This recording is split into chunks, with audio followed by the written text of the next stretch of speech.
시청자 여러분 안녕하십니까? 한 주간의 한인사회 주요 소식을 전해드리는 KBN 뉴스 주간 브리핑입니다. 뉴욕 한인회가 지난달 14일 모금 운동을 시작한 지 한 달도 안 되는 기간 동안 30만 달러 모금에 성공했습니다. 지난 11일 드디어 뉴욕 한인회관에 체납 세금을 납부했는데요. 한인사회와 동포들의 성금으로 일단 급한 불은 꺼졌지만 앞으로 해결해야 할 문제가 아직도 많습니다. 정세진 기자가 보도합니다. 오늘 오전 뉴욕 한인회관 앞, 뉴욕 한인회 관계자들과 한인단체장 등 10여 명이 모여 간단한 기념행사를 열었습니다. 회관 살리기 운동을 전개하고 동포사회에 모금을 시작한 지 한 달도 채 안 된 기간에 모금 총액이 30만 달러를 넘어섰고 오늘 오전 체납 부동산세를 모두 납부했습니다. 오늘은 아주 기쁜 날입니다. 동포 여러분들께서 보내주신 성원으로 저희들이 오늘 이렇게 30만 불 미납된 세금을 오늘 완납했습니다. 그래서 저희 빌딩이 이제 완벽하게 깨끗하게 가압류로부터 해방이 됐습니다. 보내주신 성원 진심으로 감사드리며 앞으로 더욱더 열심히 일을 해서 우리 한인회가 우리 동포 사회의 자랑이 되도록 하겠습니다. 감사합니다. 오늘까지 모아진 성금은 총 32만여 달러. 어제 직능단체협의회 회장단이 3,500달러. 내일협회 3,370달러, 뉴욕 한인 경제인협회에서 7,250달러, 이세종 전 뉴욕 한인회장 5,000달러 등 뉴욕 출신 한국 거주자들이 5,500달러를 보내왔으며 오늘 뉴욕 사무기기가 1만 달러를 도네이션했습니다. 오늘 체납 세금은 납부했지만 앞으로도 적지 않은 비용이 추가로 발생할 것으로 예상됩니다. 당장 올해 하반기 재산세가 13만 달러, 그 외에 민승기 전 회장이 체결한 장기리스 계약으로 인한 소송 비용과 계약금으로 받은 25만 달러 등 50만 달러 이상이 필요한 실정입니다. 그래서 그 25만 불과 소송 비용 그리고 민승기 씨가 1월, 2월, 3월 착복한 회관돈, 세금돈 그거 해서 50만 불이 지금 더 필요한 상황이고 체납세금 납부로 일단 급한 불은 껐지만 앞으로 가야 할 길이 쉽지만은 않을 것으로 보입니다. 이번 기회에 한인회의 체질 개선도 반드시 이뤄내야 하겠습니다. KBN 뉴스 정세진입니다. 지난해 초부터 뉴욕주는 대대적인 네일업소 단속을 펼쳐왔습니다. 1년여 동안 단속팀은 뉴욕주 네일살롱 143곳을 임금 착취로 적발했습니다. 앤드류 쿠오모 주지사는 합동 단속 태스크포스의 네일살롱 단속 통계를 발표했습니다. 통계에 따르면 적발업소는 조사 대상 383곳에 37%에 달했고 임금 착취를 당한 종업원은 652명으로 적발업소당 4.6명꼴로 조사됐습니다. 지금까지 이들 업소로부터 받아낸 임금은 60만 달러에 달했습니다. 적발된 임금 착취 사례를 보면 피해 종업원은 일주일 노동시간이 40시간에서 50시간에 달하는데도 고작 200달러의 주급을 받았거나 초보자의 경우는 견습기간 동안 아예 임금을 받지 못했습니다. 오히려 200에서 300달러의 비용과 장갑, 마스크 등의 재료비를 별도로 지불한 것으로 파악됐습니다. 쿠오모 주지사는 종업원들의 임금 착취 행위를 엄중히 단속해 나갈 것이라며 주 전역에 공정한 임금 체계를 정착시키겠다고 강조했습니다. 이와 관련해 이상호 뉴욕 한인 네일협회장은 올 가을부터 업주와 종업원을 대상으로 노동법 규정과 고용계약서 작성법, 시급계산법 등에 대한 세미나를 지속적으로 개최하고 주정부 단속에 대응할 계획이라고 밝혔습니다. 뉴저지주의 유급병과 의무화 법안 추진이 또 난항을 겪고 있습니다. 당초 9일로 예정됐던 본회의 표결이 공화당 의원들의 반대로 무산됐습니다. 뉴저지 주 상원은 당초 9일 유급병과 의무화 법안을 본회의 표결에 붙이기로 한 바 있습니다. 하지만 공화당 의원들의 완강한 반대로 무산됐습니다. 법안 발의자인 상원 민주당 원내대표 로레타 웨인버그 의원은 법안이 스몰 비즈니스에 상당한 부담을 줄 것이라는 공화당 의원들의 반대로 표결을 연기하기로 했다고 밝혔습니다. 법안은 직원들이 매 30시간 근무할 때마다 최소 1시간의 유급병가 혜택을 제공하는 내용을 담고 있습니다. 주 40시간 근무하는 풀타임 근로자의 경우 연간 최대 9일의 유급병가를 제공해야 합니다. 법안은 또 직원 10인 이상 기업일 경우 최대 9일까지 사용하지 않은 유급병가를 다음 해로 이월시켜서 사용할 수 있도록 하고 직원 10인 미만 기업일 경우 연간 최대 5일까지 다음 해로 이월할 수 있도록 규정했습니다. 하원에도 유사 법안이 상정됐지만 본회의로 넘겨지지 못하고 여전히 예산위원회에 계류 중인 것으로 알려졌습니다. 재외국민들은 그동안 한국에 머물 때 국내 거소 신고증을 신분증으로 사용해 왔는데요. 이 국내 거소 신고증의 효력이 7월 1일부터 중단됩니다.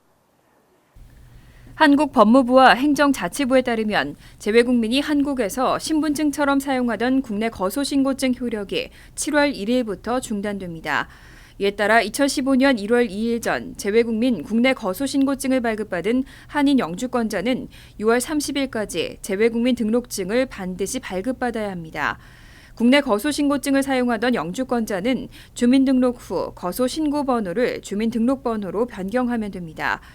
지난해 한국 정부는 자국민이 해외에서 영주권을 받아도 국내 경제활동에 지장을 받지 않도록 재외국민 등록증 제도를 시행했습니다. 재외국민 등록증은 국내 외에 30일 이상 거주할 목적으로 입출국할 때 거주지 읍면 동에 신고하면 됩니다. 재외국민 주민등록증 하단에는 재외국민이란 표기가 명시되고 한국 내 금융이나 부동산 거래 등 경제활동에 제약을 받지 않습니다. 주민등록이 말소되지 않은 한인이 영주권을 취득하면 기존 주민등록번호도 그대로 사용할 수 있습니다. 재외국민 주민등록증은 만 17세 이상 재외국민이면 누구나 신청할 수 있습니다. 한국 정부가 지역별 특성과 수요를 감안한 맞춤형 재외동포 정책을 추진하고 있습니다. 북미 지역은 특히 미주 한인 정치력 신장을 위한 지원이 중점적으로 이뤄집니다. 한국 정부는 9일 정부 서울청사에서 황교안 국무총리 주재로 제17차 재외동포정책위원회를 개최했습니다. 정부는 위원회에서 북미, 일본, 중국, 러시아 및 CIS, 기타 지역 5개 권역에 대한 지역별 맞춤형 동포 정책을 추진하기로 결정했습니다. 북미 지역은 거주국 내 정치력 신장을 중점 추진하고 일본 지역은 제1민단 중심 동포사회의 발전적 유지를 목표로 합니다. 특히 올해의 경우 미국 대선 투표 참여 캠페인 등 미주 한인사회의 자발적 정치력 신장 활동을 지원할 예정입니다. 정부는 또 해외 거주 동포들뿐만 아니라 한국 내 체류 중인 76만 동포의 교육과 취업, 체류 안전성 제고를 위해 제도 개선을 포함한 범정부 차원의 지원 대책을 지속적으로 추진해 나가기로 했습니다.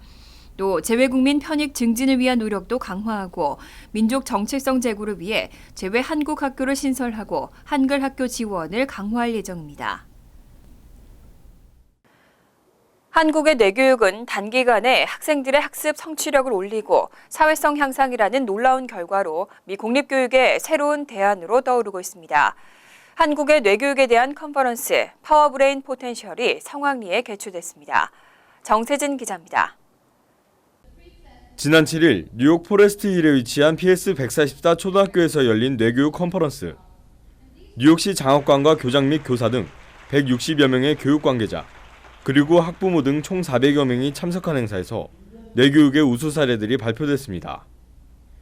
브롱스 7학구는 문제 학생 180명을 대상으로 뇌교육을 한 결과 사회성과 학습 능력이 크게 향상돼 혁신학군으로 선정되었으며 브롱스와 퀸즈 초등학생들에게 매일 30분 동안 뇌교육을 실시한 결과 감정조절 능력과 학습 능력이 2.5배 향상되었다고 발표했습니다. 뇌교육의 창시자인 글로벌 사이버 대학교의 이승원 총장은 강연을 통해 뇌교육의 핵심은 감성개발과 인성회복에 있다며 검색만 하면 단 몇 초 만에 얻을 수 있는 정보나 지식을 전달하는 교육에 집중해서는 안 되고 학생들이 스스로 자신의 가치를 찾고 잠재력을 실현하도록 돕는 교육을 해야 한다고 강조했습니다. 뇌교육은 두뇌 개발 및 인성함양을 가져오는 전방위적인 교육법으로 현재 뉴욕에서는 165개 공립학교에서 뇌교육을 실시하고 있습니다. KBN 뉴스 정세진입니다. 뉴욕시 의회가 투표 관련 정보를 문자메시지로 제공하도록 하는 조례안을 통과시켰습니다. 앞으로 투표에 관한 날짜와 시간, 장소 변경 등 각종 정보를 문자나 메일로도 받을 수 있을 것으로 기대됩니다. 5일 뉴욕시 의회는 다양한 투표 관련 정보를 유권자 이메일이나 문자메시지 등으로 제공하도록 하는 조례안을 만장일치로 통과시켰습니다. 조례안은 드블라지오 뉴욕시장의 서명을 받으면 내년 1월 1일부터 발효됩니다. 조례안에 따르면 투표 시간과 장소 등 해당 투표 관련 정보가 유권자 등록 시 기입한 이메일이나 문자 메시지로 발송됩니다. 조례안을 발의한 제임스 베커 시의원은 투표 행사를 위한 중요한 정보를 보다 쉽게 받아볼 수 있게 될 것이라며 정보 부족이나 잘못된 정보 등으로 인해 투표를 못하는 상황이 더 이상 없어야 한다고 강조했습니다. 아울러 이날 시의회는 각 선거관리위원회가 운영하는 웹사이트와 모바일 애플리케이션에 부재자 투표 접수 상황, 유권자 등록 상태, 정당 등록 상태 등을 조회할 수 있는 시스템 구축을 의무화하는 조례안도 통과시켰습니다. 또 투표소가 변경될 경우 이전에 투표소로 쓰였던 건물에 새로운 투표소 위치를 공지하는 안내문 부착을 의무화하는 조례안도 통과시켰습니다. 오는 7월부터는 한국 인천공항에 패스트트랙 보안 검색대가 늘어납니다. 이용자도 확대되는데요. 이용 가능 고령자의 연령이 기존 80세 이상에서 70세 이상으로 낮아집니다.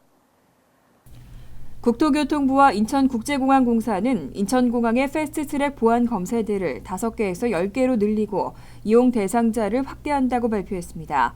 현재 패스트트랙 이용자는 장애인과 7세 미만 및 80세 이상 노약자, 임산부 등으로 제한돼 있습니다. 하지만 7월부터는 고령자 기준이 낮아져 70세 이상부터 패스트트랙 대상자가 됩니다.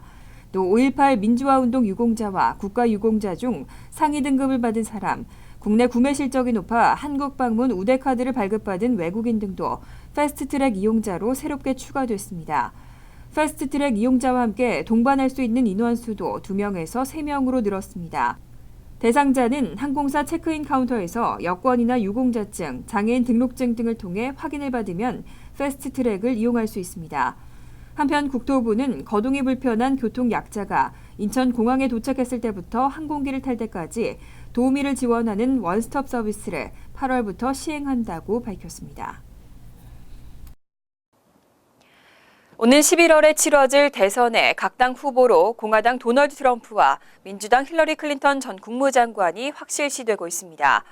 경선 초반부터 말이 많았던 트럼프는 이제 공화당 지도부와도 화해 국면을 보이고 있습니다. 또 지지율 조사에서는 클린턴 후보를 근소한 차이로 따라잡은 것으로 조사됐습니다.